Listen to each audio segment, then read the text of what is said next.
12ஆம் அதிகாரம் 1-2 வாக்கியங்கள். எபிரேய விசுவாசிகளுக்கு எழுதப்பட்ட ஒரு கடிதம் தான் எபிரேய நிருபம். இந்த எபிரேய நிருபத்திலே 12ஆம் அதிகாரத்திலே அதை எழுதினவர், அதை எழுதும்படி ஆவியானவர் ஏக்கியனது ஆவியானவர் என்ன எழுதுகிறார் என்றால், கிறிஸ்தவ வாழ்க்கையை ஓட்ட பந்தயத்துக்கு சொல்கிறார். நீங்கள் எபிரேயர் 12:1-2 பாருங்கள். இவ்வளவு திரளான சாட்சிகள் நம்மை சூழ்ந்து கொண்டிருக்க பாரத்தையும் பாவத்தையும் தள்ளிவிட்டு இயேசுவை நோக்கி ஓட வேண்டும். அவர் எப்படிப்பட்டவர்? விசுவாசத்தை துவக்கிறவர், முடிக்கிறவர். அப்படி ஓடும்போது நமக்கு நியமிக்கப்பட்ட அந்த ஓட்டத்தில் எப்படி ஓட வேண்டும்? பொறுமையாய் ஓட வேண்டும். ஒரு முறை ஒலிம்பிக்கிலே ஒரு வீரர், பேரை ஞாபகம் இல்லை, அவர் ஓடினார். ஓடி அவர் முதலாவது வந்தார். ஆனால் அவரை டிஸ்குவாலிஃபை பண்ணினார்கள். ஏன் தெரியுமா? அவருடைய ட்ராக்ல ஓடல, அடுத்தவங்க ட்ராக்ல. அப்போ எபிரேய நிருப ஆக்கியர் எழுதுகிறார், நம்முடைய அழைப்பு என்ன? இயேசுவை நோக்கி ஓட வேண்டும். எப்படி ஓட வேண்டும்? பொறுமையோடு ஓட வேண்டும். எந்த விதமாய் ஓட வேண்டும்? நம்முடைய நியமிக்கப்பட்ட ட்ராக்ல ஓட வேண்டும். ஓடும்போது பாவத்தையும் பாரத்தையும் தள்ளிவிட்டு ஓட வேண்டும். இந்த வருஷத்தை வாசித்த பொழுது எனக்கு ஒரு அருமையான ஒரு குறிப்பு கிடைத்தது. என்ன குறிப்பு என்றால், distractions are dangerous.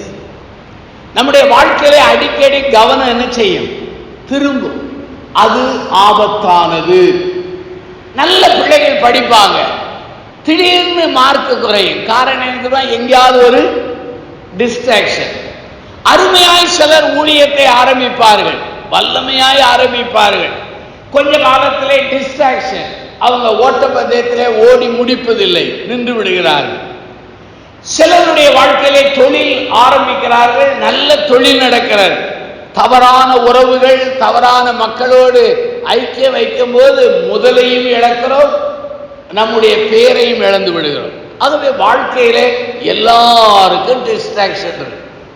நம்ம சபையில நான் பார்த்துருக்கிறேன், நம்ம சபையில தென்னிந்திய திருச்சபையில பிரசங்கம் பண்ணும்போது சிலருக்கு எங்கேயோ ஒன்று இருக்கும் இல்லையா? நான் உங்க போதகரை பாராட்டுறேன், நல்ல வேளை வெளியே வைக்கல. ஏன் வெளியே வைக்கல? வெளியே வச்சா நட்சத்திரத்தை எண்ணுவாங்க. ஆனா இங்க நட்சத்திரத்தை எண்ண முடியாது, ஃபேனை தான் எண்ண முடியும். ஏன் தெரியுமா? டிஸ்ட்ராக்ஷன் எல்லாருக்கும் உண்டு, எனக்கும் உண்டு. நான் ஊழியத்தை ஆரம்பித்தாலும் என்னுடைய அழைப்பு, என்னுடைய தெரிந்து கொள்ளுதல், என் பரிசுத்தத்தை குலைப்பதற்கு எவ்வளவோ டிஸ்ட்ராக்ஷன் வருகிறது, இல்லைன்னு நான் சொல்ல. அப்படியானால் செய்தியின் தலைப்பு என்ன? Distractions are dangerous. நம்மளை அப்படி கவனம் திருப்புறது. சில வங்கியில சிலருடைய பணத்தை திருடுகிறதை குறித்து அநேக செய்திகளை நான் வாசித்திருக்கிறேன். அங்க பணத்தை அங்க எடுக்க போவாங்க, திடீர்னு ஒருத்தர் பண நோட்டை கீழே விடுவார். அதை எடுக்கும் போது இவங்க பைய தூக்கிட்டு ஓடிடுவாங்க. எனக்கு தெரிந்த ஒரு குடும்பத்திற்கு அப்படி நேரிட்டு. ஆகவே வாழ்க்கையிலே, நம்முடைய வாழ்க்கையிலே கவனம் திரும்புதல், கவனம் திசை திருப்புதல் ஆபத்தானது. அருமையான சகோதர சகோதரிகளே, உங்கள் வாழ்க்கையை கொஞ்சம் திரும்பி பாருங்கள். நீங்கள் ஆரம்பிக்கும் போது நன்றாகத்தான் ஆரம்பித்தீர்கள், அர்ப்பணிக்கும் பொழுது நல்ல அர்ப்பணத்தோடு ஆரம்பித்தீர்கள். ஆனால் இடைப்பட்ட காலத்திலே கலாத்திய சபைக்கு பவுல் சொன்னவிடமாய் நன்றாக ஓடினீர்கள், உங்களை திசை திருப்பினவர் யார்? அருமையாய் கேள்வி கேட்கிறார். அப்படியானால் நம்முடைய வாழ்க்கையிலே அவரை நோக்கி ஓட வேண்டும். கிறிஸ்தவ வாழ்க்கை என்றால் என்ன? இயேசுவை நோக்கி ஓட ஆரம்பிக்க வேண்டும், துவங்க வேண்டும். ஓடிக்கொண்டிருக்கும் போதே இயேசுவை நோக்கியே ஓட வேண்டும். முடியும் பொழுது இயேசுவை நோக்கி இல்லை என்றால் நம்முடைய பாதை திசை மாறிவிடும். D.L. மூடியினுடைய அந்த பைபிள் காலேஜிலே ஒரு பிரின்சிபால் இருந்தார். நான் ஒரு முறை சிகாகோவுக்கு தமிழ் சபையிலே பேச போயிருந்தேன். அப்போ D.L. மூடியினுடைய திருச்சபையை பார்க்கணும்னு போனேன். என் நண்பர் ஒருவர் அழைத்து போனார். அங்குள்ள அந்த காலிங் பெல்லை அதை அமைக்கின உடனே ஒரு வெள்ளைக்கார பெண்மணி வந்தார். ஐயா, என்ன உங்களுக்கு வேண்டும் என்றார். நான் சொன்னேன், டிஎல் மூடியினுடைய ஆலயத்தை பார்க்க வேண்டும். உள்ள கூட்டிட்டு போனாங்க. 3000-4000 பேர் உள்ள ஒரு ஆலயம். இப்போ அந்த பெஞ்சி நாற்காலியை மாத்தல, அப்படி இருக்கு. எதை மாத்திருக்காங்க தெரியுமா? ஆடியோவையும் ஆடியோ சிஸ்டத்தையும் அந்த விளக்கை மாற்றி இருக்கிறார். பக்கத்துல மூடி பைபிள் காலேஜ், அதை பார்க்க போனேன். அதுல ஒரு பிரின்சிபால், அங்கே பணி செய்த பிரின்சிபாலுடைய பெயர்லாம் எழுதப்படும். ஒரு பிரின்சிபால் கீழே இவ்வாறு எழுதப்பட்டிருந்தது, என்னுடைய முடிவு நன்றாக அமைய வேண்டும். அப்படி ஜெபித்து அவர் முடிவு நன்றாக அமையும். அப்போ நம்முடைய ஓட்டப்பந்தயத்திலே டிஸ்ட்ராக்ஷன் வராது என்று நான் வாக்குறுதி கொடுக்க மாட்டேன். வேதமும் வாக்குறுதி கொடுக்கல. டிஸ்ட்ராக்ஷன் வரும். தேமா என்பவன் பிரபஞ்சத்தின் மேலே ஆசை வைத்து அவன் என்னை விட்டு போய்விட்டான், அவனுக்கு ஒரு டிஸ்ட்ராக்ஷன். மார்க் என்பவன் முதல் முறை பவுலோடு அங்கே பர்னபாடு ஊழியம் செய்யும் போது அநேக உபத்திரத்தினாலே பம்பிலியாவிலே வராமல் போய்விட்டான். எலிசாவின் ஊழியக்காரன் ஒருவன், அவன் மெதுவாக அவன் ஆசை பொருளில் வைத்து வழி போனான். இப்படி அநேக காரியம் சொல்லலாம். அப்படியானால் தலைப்பெண்ண டிஸ்ட்ராக்ஷன்ஸ் ஆர் டேஞ்சரஸ். கவன திசை திரும்புதல் ஆபத்தானது. 3 குறிப்பு சொல்றேன். இன்னைக்கு நான் கற்றுக்கொள்ள போகிற செய்தியின் ஆதாரமாக ஒரு மனிதனை எடுக்கிறேன். அது யார்? பேதுரு. பேதுரு பற்றி எல்லாருக்கும் தெரியும். ஆங்கிலத்தில் சொல்ல வேண்டும், எமோஷனல் மேன், உணர்ச்சி வசப்படுறவன். அதாவது யோசிக்காமல் கேட்கிறவன், யோசிக்காமல் பேசுகிறவன், யோசிக்காமல் ஆண்டவரிடத்திலே கேள்வி கேட்கிறவன், ஆண்டவரிடத்திலே அதிக தடவை வாங்கி கட்டி கொண்டவனும் யார்தான்? இந்த பேதுரு. அந்த பேதுருடைய வாழ்க்கையிலிருந்து 3 குறிப்புகள் எடுங்க. லூக்கா 5 எடுங்க. லூக்கா 5. இந்த 5ஆம் அதிகாரத்திலே ஆண்டவர் கெனசரே கடற்கரைக்கு செல்கிறார். அவருக்கு பின்னாலே ஏராளமான மக்கள் வருகிறார்கள். ஆண்டவருக்கு ஒரு பிரசங்க மேடை தேவை. என்ன செய்தார்? 2 படகுகள் இருந்தது, ஒரு படகிலே ஏறினார். அது பேதுருவினுடைய படகு. பேதுரு என்ன செய்கிறார்? வலைகளை அலசுகிறார். நம்ம வாழ்க்கையில பொழுதுபோக்குவாதிகள் மீன் எப்போ பிடிப்பார்கள்? மீன் பிடிக்க தூண்டியில் எடுத்துவிட்டு பகலுக்கு செல்வார்கள். ஆனால் மீன் பிடிக்கிற தொழில் உடையவர்கள் இரவிலே மீன் பிடிக்க போவார்கள். இரவிலே ஏன் பிடிப்பார்கள் என்றால், பார்க்லே என்கிற பண்டிதர் எழுதும்போது சொல்கிறார், இரவிலே மீன் பிடித்தால் அங்கே அந்த வலைகள் வருவது மீன்களுக்கு தெரியாமல் இருக்குமா, பகலில் தெரிந்துவிடும். ஆகவே இரவிலே வலை போடுவார்கள், காலையிலே மீனை பிடிப்பார்கள், விற்பார்கள். பிறகு அடுத்த நாளுக்காக வலைகளை அலசுவார்கள். எங்கேயாவது வலைகளிலே அங்கே கிழிந்திருக்கிறார். அதைத்தான் பேதுரு செய்து கொண்டிருந்தார். பேதுரு அப்படி செய்யும் பொழுது அவருடைய சூழ்நிலை என்ன? இரவெல்லாம் மீன் பிடித்தான், ஒரு மீனும். இந்த மீனவங்களுக்கு, மீன் பிடிக்கிற மக்களுக்கு ஒரு பெரிய ஒரு குணம் என்ன தெரியுமா? ஒரு நாளும் அவர்கள் கிவ் அப் பண்ண மாட்டாங்க. விட்டுட்டு போவே அவங்களை போல விடாமுயற்சிக்காரங்க யாரும் கிடையாது, அவங்களை போல பொறுமையானவர்கள் கிடையாது, அவளை போல பலசாலி கிடையாது. ஆகவே அவன் வலையை அலசும் பொழுது ஆண்டவர் போதித்தார். என்ன போதித்தார்? லூக்கால எழுதப்படல. ஆனால் போதித்த உடனே பேதுருவை பார்த்து சொல்லுகிறார், ஆழத்தில் கொண்டு போய் வலையை போடு. அங்கே போடும் பொழுது அவன் சொல்லுகிறான், போதுகிறே, இரவெல்லாம் மீன் பிடித்து ஆனால் ஒரு மீனும் அகப்படவில்லை, ஆனாலும் உடைய வார்த்தைக்கு கீழ்ப்படிந்து போடுகிறேன் என்றான். நான் என்ன எண்ணுகிறேன் என்றால், ஆண்டவரின் போதனை அவன் உள்ளத்திலே விசுவாசத்தை கூட்டி இருக்க கூடும். என்ன போதித்தா தெரியாது. என்னைக்குமே வசனம் எப்படி வாழ்க்கையில விசுவாசத்தை எப்படி கூடும்? வசனத்தை கேட்டாதான் என்ன செய்யும்? கூடும். வேற வழியே கிடையாது. ஊழியக்காரங்களோடு ஒட்டுகிறதுனாலேயோ 5 அல்லது 10 நாள் ட்ரைனிங் எடுக்கிறதுனாலேயோ அது வராது. வசனம் உள்ளே போனால்தான் அங்கே விசுவாசம் வரும்.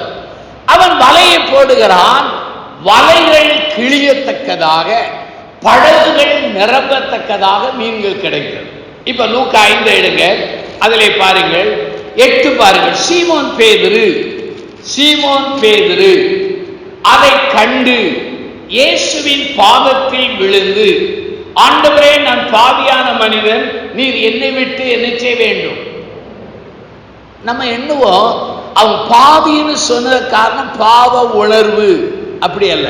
9 பாருங்க, அவர்கள் திரளான மீன்களை பிடித்தது நிமித்தம் அவனுக்கும் அவனோடு கூட இருந்த யாவருக்கும் பிரமிப்பு உண்டானபடியினால், அப்படி அவன் சொன்ன ரீசன் என்ன தெரியுமா? அற்புதத்தை கண்ட உடனே பிரமித்து சொல்கிறான், ஐயா, நான் பாவியான மனிதன், என்னை விட்டு போக வேண்டும். இதுலதான் எனக்கு முதல் குறிப்பு சொல்றேன். டிஸ்ட்ராக்ஷன் ஃப்ரம் ஹிம்செல்ஃப், அவனுக்குள்ளே இருந்து திசை திருப்புதல் வருகிறது. என்ன வருகிறது? ஆண்டவரே, நான் பாவியான மனிதன். ஆண்டவர் உங்கள் முன்னால வந்தார்னு வச்சிடுங்க, உங்களுக்கு ஒரு பெரிய அற்புதம் செய்தார்னு வச்சுக்கிடுங்க. அற்புதம் நிகழ்ந்த உடனே நீங்க என்ன சொல்லுவீங்க தெரியுமா? காலை பிடிச்சு சொல்லுவீங்க, ஆண்டவரை என்னை விட்டு. ஆனா இவர் பண்ற ஜெபம் என்ன தெரியுமா? என்னை விட்டு போய். முட்டாள்தனமான ஜெபம் இல்லையா? அநேக சமயங்களில் நான் முட்டாள்தனமான ஜெபத்தை நானும் பண்ணியிருக்கிறேன், நீங்களும் பண்ணுவீர்கள். பண்ணலன்னு சொல்ல முடியாது. செபேதியாவினுடைய குமாரர், அதாவது யாக்கோபு யோவானும் அவனுடைய தாய் வந்து சொல்கிறார்கள், ஆண்டவரே, நீ மகிமையில வரும்போது ஒருத்தன் வலது பக்கத்திலும் ஒருத்தன் இடது பக்கத்திலும் இருக்கிற. உடனே ஆண்டவர் சொன்னார், என்ன கேட்கிறேன்னு தெரியாம கேட்கிறீங்க. நீங்கள் இதை பெற வேண்டும் என்றால் நான் பானம் பண்ணின பாத்திரத்திலே பானம் பண்ண முடியுமா? நான் பெற்ற ஸ்நானத்தை பெற முடியுமா? அங்கே பாடு ஸ்நானம் என்பது பாடுகள் தான் இல்லையா? பாத்திரம் ஸ்நானம் என்பது பாடுகள். கொஞ்சம் கற்பனை செய்து பாருங்க, சிலுவையில் ஆண்டவர் தொங்குறார், 2 பேரும் வலது பக்கத்தில் இடது பக்கத்தில் இருந்தாங்களா? இல்லவே இல்ல. சில சமயத்திலே நாம் அப்படி சொல்லி விடுகிறோம். அப்போ இவன் சொல்றான், ஆண்டவரே, நீர் என்னை விட்டு விலகி போய்விடும், நான் பாவியான மனிதன். அது பாவ உணர்விலே சொன்னான் என்று லூக்கா எழுதல. லூக்கா எழுதுகிறார், அவனுக்கு நடந்த அற்புதத்தை வைத்து அந்த ஜனங்களுடைய பிரமிப்பை கண்டு அவன் அதை சொல்றான், என்னை விட்டு போய்விடும். அநேக வேளைகளிலே டிஸ்ட்ராக்ஷன் எங்கிருந்து வருது? நம்ம கிட்ட தான் வருது. அநேக சமயங்களில் டிஸ்ட்ராக்ஷன் நம்முடைய வாழ்க்கையிலிருந்து வந்து விடுகிறது. அருமையானவர்களே, நம்ம பாவி என்று சொல்லுகிறது தவறல்ல, அது தேவை. ஆனா அதே சமயத்தில் நம்முடைய வாழ்க்கையை குறித்து நம்முடைய அறுவை சிகிச்சை செய்து எக்ஸ்ரே எடுத்து ஸ்கேன் பண்ணி அதை ஒவ்வொரு நாளும் பார்த்து கொண்டு இருப்பதை காட்டிலும் அவரை நோக்கி ஓடணும். எல்லாருடைய வாழ்க்கையிலும் பிளஸ் மைனஸ் உண்டு. ஏன்ட உண்டு, உங்கள்கிட்ட உண்டு. பிளஸ் மைனஸ் 2ல மைனஸ் இல்லாத ஒரே ஒருவர் யார் தெரியுமா? ஆண்டவராகிய இயேசு. நம்ம எல்லாரும் நம்ம மைனஸை பார்த்துக்கிட்டே இருந்தா நம்மளால முன்னேற முடியாது. நம்மை அல்ல, அவரை நம்ம. எங்க பேராயத்தில் ஒரு வயசான போதர் சொல்லுவார், நம்முடைய தகுதி அல்ல, அவரே நம்மை தகுதி. இந்த வார்த்தையை சொல்ல எனக்கு தகுதி கிடையாது, இந்த வார்த்தையை கேட்க உங்களுக்கு தகுதி கிடையாது. ஆனா அவருடைய கிருபை நம்ம என்ன செய்திருக்கிறது?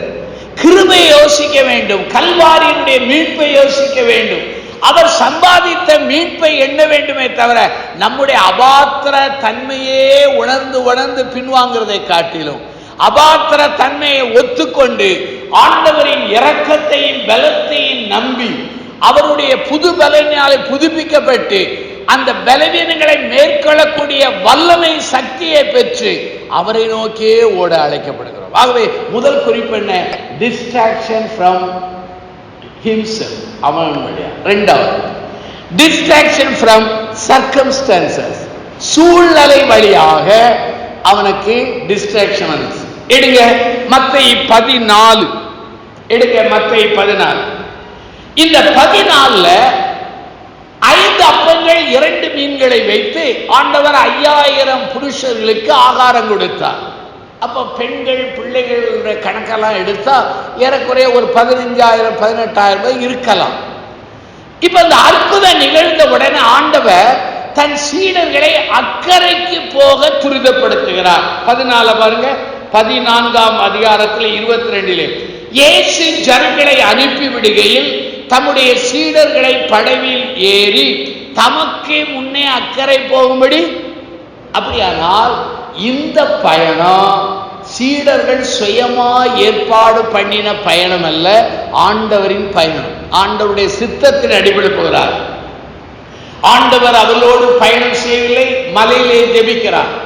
நடு கடலிலே படகு பயணம் செய்கிறது. அங்கே காற்றும் மழையும் புயலும் அடிக்கிறது.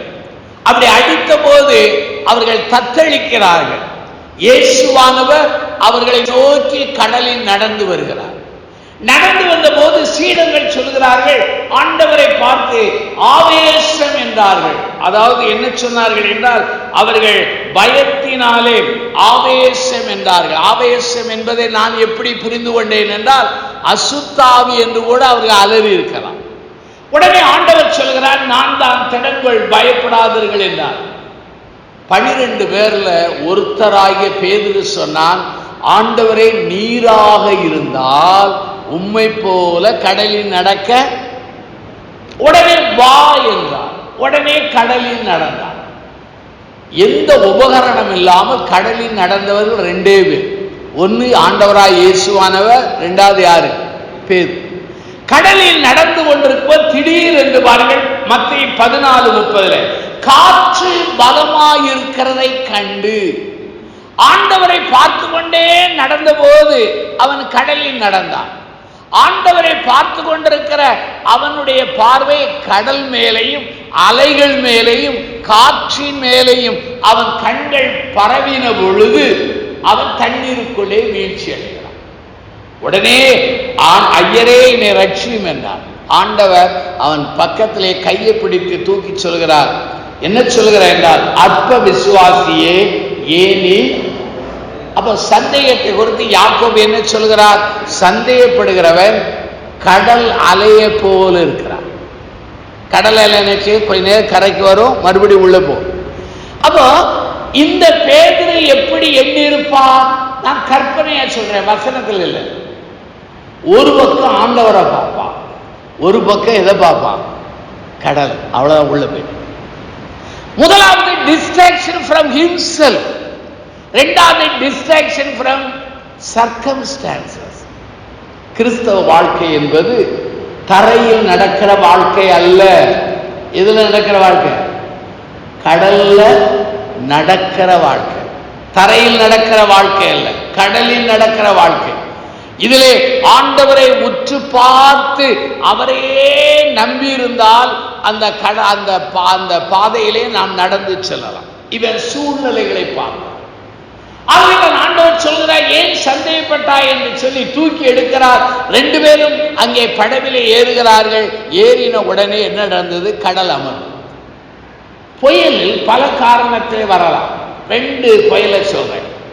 யோனாவின் வாழ்க்கையிலே புயல் வந்தது டிஸ்ஒபீடியன்ஸ், கீழ்ப்படியாமை. ஆனா இங்க புயல் வந்தது ஆண்டவருக்கு கீழ்ப்படிந்ததினால். ஆண்டவருக்கு கீழ்ப்படிந்து அக்கறைக்கு போனாங்க, அதனால் புயல் வந்தது.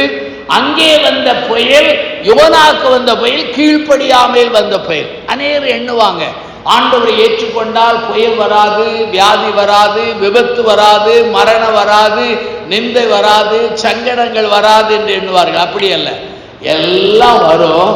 ஆனா நம்ம கூட யார் இருப்பாங்க? ஆண்டவர். ஏன்னா 3 தம்பி ஒரு தங்கச்சி. என் தங்கச்சி +2ல பரீட்சை எழுதி நிப்பாட்டிட்டான், படிப்பு வராது. அவ வீட்டில் உட்காந்து பைபிள் வாசிப்பான். நான் ஊரா ஊழியத்துக்கு போயிட்டு வருவேன். ஒரு நாள் வீட்டுக்கு வந்த உடனே அம்மா கேட்டாங்க, தம்பி உன் தங்கச்சி இருக்கா கடைசி பிள்ளை, அவளை கல்யாணம் முடிக்கணும்னு எண்ணம் வரலையா? நான் முடிச்சிருக்கணும். அப்பதான் யோசித்தேன், நம்ம வீட்டில் ஒரு தங்கச்சி இருக்காளே, கல்யாணம் முடிக்க வைக்கணுமே. அம்மா கேட்டாங்க, ஏதாவது பணம் சேர்த்திருக்கியா? இல்ல. நகை சேர்த்து வச்சிருக்கியா? இல்ல. இன்னைக்கு எவ்வளவு பெரிய பக்திமானா இருந்தாலும் எதை கேட்பாங்க சொல்லுங்க? இந்த பக்கத்துல தான் சத்தம் வருது, இந்த பக்கத்துல கொடுத்ததுனால அமைதியா இருக்காங்க. ஆனா யூதர்கள் பழக்கம் என்ன தெரியுமா? பெண்ணுக்கு தான் மாப்பிள்ளை வீட்டுக்காரன் என்ன செய்யணும்? கொடுத்து. அது பழைய ஏற்பாடுன்னு ஒதுக்கிட்டோம் இல்லையா? ஆனா யோசித்தேன், நம்ம தங்கச்சிக்கு கல்யாணத்துக்கு பணமும் நகையும் சேர்த்தா 10 வருஷம் ஆகும். படிப்பு கிடையாது, என்ன செய்யறது? எல்லாரும் தூங்கிட்டாங்க. நான் உட்காந்து ஓன்னு அழுதேன். ஆண்டவரே, நம்ம தங்கச்சி கல்யாணம் முடிக்கணுமே. ஆண்டவர் என்கிட்ட பேசினேன். எப்படி பேசினான்னு சொல்ல மாட்டேன், அது எனக்கு ஆண்டவருக்குள்ள உறவு. உங்களுக்கும் மனைவிக்கும் பல உரையாடல் இருக்கும். அதை போய் யாராவது தெருவில் சொன்னா அவனுக்கு பேர் நட்டு கிளந்தவன் பொருள் இல்லையா? எனக்கு ஆண்டவர் கடையில எவ்வளவோ உறவு உரையாடல் உண்டு. சொல்லக்கூடியதை சொல்லணும். நான் சொல்றேன், ஆண்டவர் சொன்ன வார்த்தை தான், போய் படுத்துக்கொள், உன் தங்கச்சிக்கு ஒரு மாப்பிள்ளை வீடுக்காரனை கொண்டு வர, அவன் எல்லாவற்றையும் போட்டு கல்யாணம் கட்டுவார். காலை நினைச்சு அம்மா தம்பி தங்கச்சி எல்லாம் தட்டி எழுப்பி சொன்னேன், இப்படி ஆண்டவர் ஒரு அற்புதம் செய்ய போறார். என் தம்பி வீட்டில் உள்ளவங்க எல்லாம் தலையிலிருந்து காலை பார்த்தாங்க, காலிலிருந்து தலையை பார்த்தாங்க. வர வர அண்ணனுக்கு பக்தி என்ன செய்யிட்டு முத்திட்டு தன்வந்திரி நிலையத்திற்கு என்ன செய்யணும், கொண்டு போகணும்ட்டாங்க. நான் நம்பினேன். ஆண்டவர் ஒரு நாள் போய் சொல்ல மாட்டார். 6 மாதம் கழிச்சு என் தங்கச்சி மாப்பிள்ளை வீட்டுக்காரங்க வந்தாங்க. அவர் எம்பிஏ படிச்சாரு, நல்ல வசதி, ஒரே பையன். எங்களுக்கு கொடுக்க ஒண்ணுமே கிடையாது. என்கிட்ட வந்து பெண்ணு கேட்டாங்க. நான் சொன்னேன், புது புது பைபிளா வாங்கி வச்சிருக்கேன், ஒரு பைபிள் தான். எங்க அம்மா கிட்ட ஏதாவது ஒரு 10 பவுன் 15 பவுன் இருந்தா வாங்கிடுங்க, என்னால் வேற ஒண்ணுமே செய்ய முடியாது. பொய் சொல்ல, உண்மையை சொல்றேன். அவங்க சொன்ன ஒண்ணு வேண்டாம். நான் கேட்டேன், நீங்க இவ்வளவு படிச்சீங்களே, என் தங்கச்சி +2ல முத பாடம் தான் பாசனா எழுதலையேன்னு. என் தங்கச்சி மாப்பிள்ளைக்கு ஒரு கரிசனை என்ன தெரியுமா? அவருக்கு ஏராள பெண்ணு வந்திருக்கு. அவருக்கு ஒரு ஆசை, அவருக்கு வரக்கூடிய பெண்ணு +2 ஃபெயிலா இருக்கணும், நல்ல சாப்பாடு சமைச்சு கொடுக்கணும், இதுதான் வேணும். அந்த லிஸ்ட்ல பார்த்தா இவ தான் தேர்ந்தேன். கடைசியில் கல்யாணம் கட்டி கொடுத்தோம். அந்த கல்யாணத்துல எனக்கு ஒரு அற்புதம் என்ன, எனக்கு ஒரு வேடி சொல்லுகிறேன். நான் பொய் சொல்லல, எனக்கு அவ்வளவு கருத்தரத்தில் அவங்க கல்யாணம் முடிச்சு, அவங்க நீ நல்லா இருக்காங்க. அவங்க 2 பிள்ளைகள், ஒரு பிள்ளை டாக்டரா கனடாவில் இருக்கா, ஒரு பையன் என்ஜினியராக எங்க இருக்கான்னா ஆஸ்திரேலியாவில் இருக்கா, நல்லா இருக்காங்க. என்னுடைய தங்கச்சிக்கு எப்படி செய்தேனோ அதே போல என்னுடைய 3 தம்பிமாருக்கு நான் அப்படித்தான் செஞ்சேன். நான் வாங்கவும் இல்லை, கொடுக்கவும் இல்லை. ஏன் தெரியுமா? ஆண்டவர் எல்லாரும் சொன்னாங்க, இது எப்படி நடக்கும்? கல்யாணத்திலே நகை போட்டு ஒருவன் கட்டுவான் என்றால் அது சிவந்த சமுத்திரம் 2ஆ பிளக்குனான். ஆனா எனக்கு பிளக்கு. நீங்க கேட்கலாம், ஐயா எனக்கு ஒண்ணு நடக்கலையேங்கலாம். உங்கள்கிட்ட எவ்வளவு நகை இருக்கோ அது தக்கன மாப்பிள்ள வருவான். அதாவது அது கூடி வருவான். சூழ்நிலையை பார்க்க, சூழ்நிலைகளை ஆண்டவரால் மாற்றி அமைக்க. நான் இன்னைக்கு 50 வருஷம் தெய்வத்துக்கு பயந்து, ஏன்னா நான் ஊழியத்தை துவங்கும் போது எனக்கு ஒரு உறுதி எடுத்தேன், ஆண்டவரே எவரிடத்திலும் நான் பணத்தை பற்றி கேட்கவோ பேசவோ எழுதவோ மாட்டேன் என்று. இந்த 50 ஆண்டுகள் அதிலே உறுதியாக இருக்கிறேன். இன்னைக்கு வரையில எனக்கு கடன் கிடையாது. நான் என் பிரசங்க 3 நாள் பார்த்துருப்பேங்க, எங்கேயாவது பணத்தை பத்தி பேசினா பேச மாட்டேன். ஏன் தெரியுமா? எனக்கு ஒரு பெரிய ட்ரெஷர் இருக்காரு. அவர் யார் தெரியுமா? ஆண்டவர். ஆனா மொத்தமா தரமாட்டார், ஏடி கால் போதும் தராரு இல்லையா? அவர் சூழ்நிலையை பார்க்க. கர்த்தர் நல்லவர் என்பதை ருசித்துப்பார். இது போதனை அல்ல, பாட்டல்ல, அனுபவிக்கிறது. ஆனால் தான் இந்த பேதுரு என்ன செய்தார்? ஆண்டவர் வாய் என்று சொன்னவர், ஆண்டவர் இவனை கடலில் நடக்க வைத்தவர், ஆண்டவர் அவனுக்கு அசாதாரணமான காரியம் செய்த அவரை விட்டுவிட்டு காற்றை பார்த்தார். அங்கே அலைகளை பார்த்தால் விழுந்து போனான். அநேக சமயங்களிலே நம்ம வாழ்க்கையில சூழ்நிலைகள் நம்மை டிஸ்ட்ராக்ஷன் பண்ணுது. இது எப்படி நடக்குமோ எப்படி நடக்காதோ. ஆனாலும் சொல்கிறேன், டிஸ்ட்ராக்ஷன் ஃப்ரம் யுவர் செல்ஃப் உங்ககிட்ட இருந்து வரலாம், டிஸ்ட்ராக்ஷன் ஃப்ரம் சர்க்கம்டான்சஸ் அதாவது சூழ்நிலை வரலாம். கடைசி குறிப்பை சொல்றேன், டிஸ்ட்ராக்ஷன் ஃப்ரம் அதர்ஸ். எடுங்க யோவான் 21. இந்த 21ஆம் அதிகாரத்தில் ஆண்டவர் மரித்தார், உயிரோடு எழுந்தார், தன்னை சீடர்களுக்கு வெளிப்படுத்தினார். இது உண்மை. திடீரென்று ஆண்டவர் வருவார், காட்சி கொடுப்பார், போய்விடுவார். இதை கண்ட பேதுரு தன்னுடைய உடன் சீடர்களை அழைத்து கொண்டு மீன் பிடிக்க போகிறார். மீன் பிடிக்க சென்றால் இரவெல்லாம் மீன் பிடித்தான், மீன் கிடைக்கவில்லை. காலையிலே கடற்கரையிலே ஆண்டவர் நின்று பிள்ளைகளே என்று கேட்டார். அவர்களை பார்த்து அவர் கேட்கிறார், புசிக்கிறதுக்கு உண்டோ என்று கேட்டார். இல்லை என்றார். உடனே ஆண்டவர் சொல்கிறார், உங்கள் வலது பக்கமாய் போடு என்றார். லூக்கா 5 ஆழத்துல போடுனாரு. இங்க என்ன செய்யறாரு? என்னைக்குமே ஆண்டவர் ஸ்டீரியோ டைப்ல வேலை செய்ய, அவர் கிரியை செய்ய மெத்தட் மாறும். அங்க வலது பக்கமாய் போட்டார்கள், மீன் கிடைத்தது. உடனே யோவான் சொல்கிறார், கர்த்தர் என்று சொன்ன உடனே உணர்ச்சி வசப்பட்ட இந்த பேதுரு அப்படியே தண்ணியில குதித்து வாரார். மற்ற சீடர்கள் வலையும் அந்த மீன்களை பிடித்து கொண்டு வருகிறார்கள். கடற்கரையிலே கரி நெருப்பு போட்டிருக்கிறதையும் அதன் மேல் மீன் வைத்திருக்கிறதையும் அப்பத்தையும் கண்டார்கள். நான் 50 வருஷம் பைபிள் படிக்க இந்த கரி நெருப்போ இந்த மீனும் அப்பமும் எங்க இருந்து வந்துச்சுன்னு யாருக்குமே, இவங்க அந்த அப்பத்துக்கு மீனுக்காகத்தான் மீன் பிடிக்க போறாங்க. ஆனா ஏற்கனவே ஆண்டவர் ப்ரிப்பேர் பண்ணி வச்சிருக்காரு. அதை அவர்களோடு சேர்ந்து ஆகாரம் உண்டார். பிறகு பேதுருவை பார்த்து கேட்கிறார், பேதுருவே நீ என்னிலே அன்பாய் இருக்கிறாய் என்று 3 முறை கேட்டார். பேதுரு 3வது முறை அழ ஆரம்பித்து விடுகிறார். ஆண்டவரே, நான் உம்மை எவ்வளவு நேசிக்கிறேன் என்பதை நீர் அறிவீர் என்று சொன்னார். அப்படி சொன்ன உடனே என்ன நடந்தது? நீங்கள் வேதத்தை வாசித்து பாருங்கள். பேதுரு இன்ன விதமாய் மரிப்பார் என்று அவனுக்கு தீர்க்கதரிசனமாய் சொன்னார். 18 பாருங்கள். நீ 7 வயது உள்ளவனாயிருந்தாய், உனக்கு இஷ்டமான இடங்களில் சுற்றித்திருந்தாய். நீ முதிர் வயது உள்ளவனாகும் போது உன் அறையை இன்னொருவன் கட்டுவான், உனக்கு இஷ்டமில்லாத இடத்திற்கு கொண்டு போவான் என்று அவனுடைய மரணத்தை தீர்க்க தரிசனமாய் சொன்னார். இது முடிச்ச உடனே பேதுரு பின்னால பார்க்கிறான். திருவாளர் யோவான் வாரார். அவன் சொல்றான், ஆண்டவரே என்ன பற்றி சொன்னீர்? ஆனால் யோவானை பற்றி இவன் காரியம் என்ன? சில இடங்களில் பார்த்தீங்கன்னா ஜெபிக்க வருவாங்க. அவங்க ஜெபம் பண்றத பக்கத்துல உள்ளவங்க காதை கூர்மையா வச்சு கேட்பாங்க இல்லையா? அது எல்லா காலம். அதே போல பேதுரு சொல்கிற, ஆண்டவரே என் காரியம் எப்படி, ஆனால் இவன் காரியம் என்ன? ஆண்டவர் ஒரே வார்த்தை சொன்னார், நான் வரும் அளவு இவன் இருக்க சித்தமானால் உனக்கு என்ன, என்னை பின்பற்றி வா. மாரிசன் என்கிற ஒரு பெரிய ஒரு நல்ல ரைட்டர் எழுதுறாரு. இந்த வசனத்துக்கு விளக்கத்தை, டோன்ட் கான்சன்ட்ரேட் ஆன் அதர்ஸ், அடுத்தவர்கள் மேல் உன் கவனத்தை வைக்காய், நீ என்னை பின்பற்று. முதல் டிஸ்ட்ராக்ஷன் பேதுருக்குள்ளே இருந்து வந்தது. 2வது டிஸ்ட்ராக்ஷன் சூழ்நிலையிலிருந்து வந்தது. 3வது டிஸ்ட்ராக்ஷன் எங்க இருந்து தெரியுமா? அடுத்தவர்கள் மேல வருது. இப்ப நம்ம எல்லாருக்கும் என்ன வாழ்ந்தாலும் அடுத்தவங்க மேல ஒரு கண் நினைச்சிருப்போம். என்ன செய்வோம்? அவர் எதை போட்டுட்டு வரார், எவ்வளவு நகை போட்டிருக்கு, என்ன கார்ல வரார், என்ன தொழில் செய்கிறார், இத ரொம்ப நோட்டம் வாழும். பேதுருக்கு இதே சாபம். ஆண்டவரே என்னை பற்றி சொன்னேன், அவனை பற்றி என்ன? ஆண்டவர் சொன்னார், அவன் இருக்க சித்தமானால் உனக்கு என்ன? அடுத்தவர்கள் மேலே கவனம் வைத்தால் 2 சோதனை.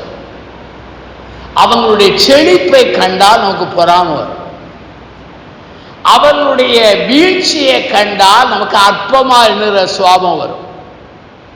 அல்லது அவர்களிடத்திலே ஒன்றுமில்லாத தன்மை இருந்தால் நமக்கு பெருமை வரும். அப்ப பிறரை காணும்போது அங்கே பெருமை வரலாம், பொறாமை வரலாம், அற்பமான எண்ணலாம். ஆனா ஆண்டவர் சொன்னார், டோன்ட் கான்சன்ட்ரேட் ஆன் அதர்ஸ், அடுத்தவர்கள் மேல் கவனம் வைக்காதே, நீ என்னை பின்பற்றி வா. நம்ம கவனத்தை ஆண்டவர் மேல் வைக்கணுமே தவிர அடுத்தவர்கள் மேல வைக்கவே. இப்போ என் கூட ஊழியம் ஆரம்பிச்சவங்க எல்லாம் இப்ப சேட்டலைட் டிவி வச்சிருக்காங்க.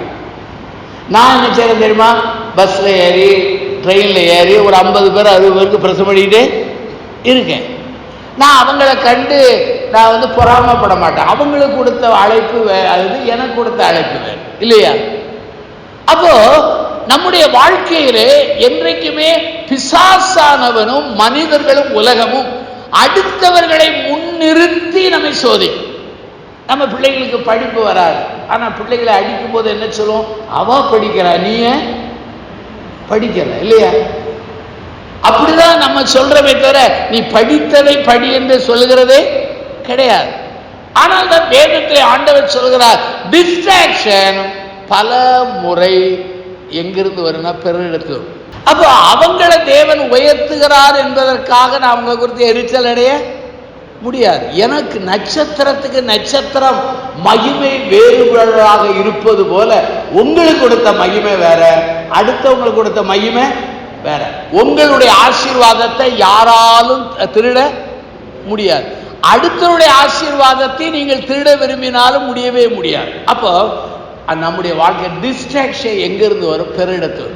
2 சம்பவத்தை சொல்லி நாம் பிரசங்கத்தை முடிக்கிறேன். லூக்காவை எடுங்க, 9ஆம் அதிகாரம். நல்ல ஒரு சம்பவம். லூக்கா 9. இந்த 9ஆம் அதிகாரத்தில் 49.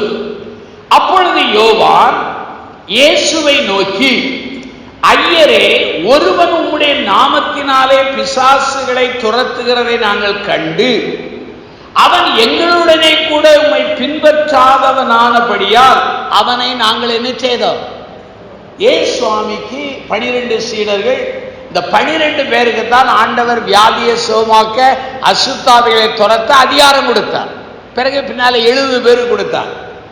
ஆனா இங்க என்ன நடக்கிறது? யோவான் வந்து சொல்லுகிறான், ஆண்டவரே, நம் கூட்டத்தை சாராத ஒருவர், நம்முடைய அப்போஸ்தல அந்த குழுவிலே இணையாத ஒருவர் என்ன செய்கிறான்? உம்முடைய நாமத்தினாலே பேயை துரத்துகிறான், நாங்கள் அதை தடுத்தோம். உடனே ஆண்டவர் சொல்கிறார், அவனை தடுக்க வேண்டாம், நமக்கு விரோதியா இராதவர் நமது பட்சத்தில். அப்போ யோவானுடைய கவன செதறல் எங்க இருக்கு தெரியுமா? யாரோ ஒருத்தன் பேய் விரட்டுறவனை தடுக்க. ஒரு முறை மோசே முன்னாலே ஆண்டவர் கொஞ்சம் மூப்பர்களை தேர்ந்தெடுத்து அவர்கள் மேலே உன் அதிகாரத்தை வைப்பேன் என்றார். அதுல 2 பேர் கூடாரத்துக்கு வரல. ஆண்டவர் சொன்னபடியே அத்தனை பேர் மேலே தேவாவி நிரம்பி தீர்க்க சொன்னார்கள். ஆண்டவர் அந்த மோசேயுடைய வேலைக்காரனான யோசுவா வந்து சொல்கிறார், மோசேயே, 2 பேர் கூடாரத்தில் இருந்து அவங்க மேலேயும் தேவாவி இறங்கி இருக்கு, அதை நம்ம தடுக்கணும்னு சொன்ன உடனே மோசே சொல்கிறார், அவர்கள் மாத்திரமல்ல, இஸ்ரவேல் ஜனங்கள் அத்தனை பேரும் ஆவியை பெற்றால் எப்படி இருக்கும்? பரந்த இறுதி. இதைத்தான் பவுல் சொல்கிறார், விரோதத்தினாலோ அல்லது எனக்கு பாடுகளை உண்டாக்குவதற்காகவோ பலர் நற்செய்தி அறிவிக்கிறார்கள். எப்படியாவது நற்செய்தி அறிவித்தால் போதும். எவ்வளவு பரந்த எண்ணம் பாருங்க. அப்படியானால் அநேக வேளைகளிலே பிசாசானவன் மனிதர்களை முன்னாலே நிறுத்தி நமக்கு முதிர்ச்சியின்மையும் கசப்பையும் வைராக்கியத்தையும் கொடுப்பான். பாருங்க, ஆண்டவர் சொல்றார், அவன் நம்ம கூட்டத்தை சாராதவனா இருந்தாலும் அவன் நமக்கு விரோதமாக ஒன்றும் செய்ய மாட்டான். அதே லூக்கா 9 எடுங்க, இன்னொரு சம்பவம். 53. இயேசு எருசலேம் போக நோக்கமாய் இருந்தபடியினால் அவ்வூரார் அவரை ஏற்றுக்கொள்ளவில்லை. எங்கே? சமாரியா ஊரார். 54. அவருடைய சீசராகிய யாக்கோபு யோவான் அவரை கண்டபோது, ஆண்டவரே, எலியா செய்தது போல வானத்திலிருந்து அக்கினி இறங்கி இவர்களை அழிக்கும்படி நாங்கள் கட்டளையிட உமது சித்தமா என்றார். சுவாமிய சமாரியர்கள் ஏற்றுக்கொள்ளலை. ஏன்னா அவங்க தங்கணும் கேட்டாங்க. ஆண்டவர் சிலுவை மரணத்துக்காக வேகமாய் போவதினாலே தங்கல. உடனே யாக்கோபு யோவானும் சொல்லுகிறார்கள், ஆண்டவரை, எலியா செய்தது போல வானத்திலே அக்கினியை இறக்கி அழிக்கணும், உன் சித்தமாங்க. உடனே ஆண்டவர் சொல்கிறார், இன்ன ஆவி உள்ளவர்கள் என்பதை நீங்கள் அறியீர்களா? மனுஷகுமாரன் மனுஷருடைய ஜீவனை அழிக்கிறதற்கு அல்ல. எப்படி வந்தார்? திருநெல்வேலியில் ஒரு சின்ன கிராமம், ஒரு 15 குடும்பம் உள்ள ஒரு சின்ன கிராமம். அதில் என்ன காட்டிலும் ஒரு 30-40 வருஷம் அனுபவம் உள்ள ஒரு ஊழியக்காரர் அங்கே ஒரு கன்வென்ஷன் கூட்டு போனார். சபை கிடையாது, இப்போ அந்த ஊரில் சபை இருக்கு. அந்த கன்வென்ஷனுக்கு மேடை போட்டாங்க, பக்கத்து கிராமம் மேடை போட்டாங்க, டியூப் லைட்டில் கட்டினாங்க, பாடல்கள்லாம் பாடினாங்க. மேடைக்கு முன்னால் ஒரு ஆள் கிடையாது, 2-3 நாய் தான் படுத்துருந்துச்சு, ஒன்றுமே கிடையாது. அப்போ எனக்கு நான் 2வது பிரசங்கம், அவர் முத பிரசங்கம். அவருக்கு கூட்டம் வரலன்னு எரிச்சல் வந்துச்சு, மைக்க பிடிச்சார்.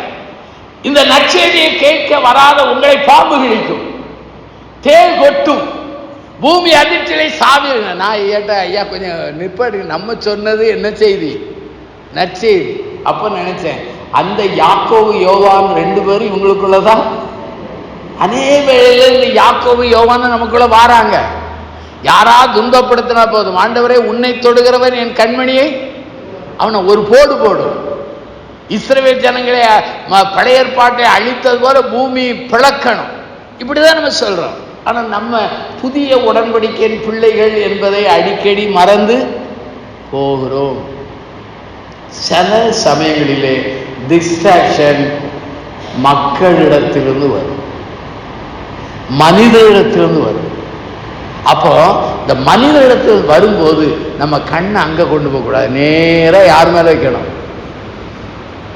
ஆண்டவர். வைத்தால் தேறு போகும்.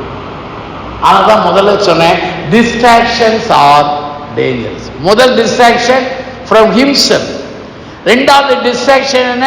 சர்க்கம்ஸ்டான்சஸ். 3வது டிஸ்ட்ராக்ஷன் என்ன? From others. இந்த செய்தியை வீட்டில் போய் யோசிப்பாரு. நீ சாயங்காலம் உட்கார்ந்து இதை தியானம் பண்ணினேன், ஆண்டுடைய கிருபையினாலே சொல்ல எனக்கு பிறந்தார். ஆகவே டிஸ்ட்ராக்ஷன் வந்தால் அது ஆபத்து. டிஸ்ட்ராக்ஷன் விட்டுட்டு நம்ம கவனம் முழுவதும் எங்க தான் இருக்கணும்? கல்வாரி, கல்வாரி, கல்வாரி. அதில் அவரே உற்று பார்த்து ஓடினார். எவ்வளவு டிஸ்ட்ராக்ஷன் வந்தாலும் நீங்கள் ஜெயம் பெறலாம். பவுல் வாழ்க்கையில எவ்வளவோ டிஸ்ட்ராக்ஷன் வந்திருக்கலாம். அவன் சொன்னான், பாவிகளிலே பிரதானமான பாவி என்று ஒத்துக்கொண்டாலும் தொடர்ந்து ஓடினான். அதே சூழ்நிலையானது போகிற இடமெல்லாம் அவனுக்கு உபத்திரமும் பாடு என்று பரிசுத்த ஆவியானவர் அறிவித்தாலும் தன் பணியை தொடர்ந்தார். அவனை விட்டு எத்தனையோ பேர் பின்வாங்கினாலும், விரோதியாய் மாறினாலும் நல்ல ஓட்டத்தை ஓடி முடிய. காரணம் தெரியுமா? அவன் நோக்கமெல்லாம் கல்வாரி. இதை நானும் நீங்களும் செய்ய ஆண்டவர் உதவி செய்வார். எழுந்திருப்போம், பிரார்த்தனை செய்வோம்.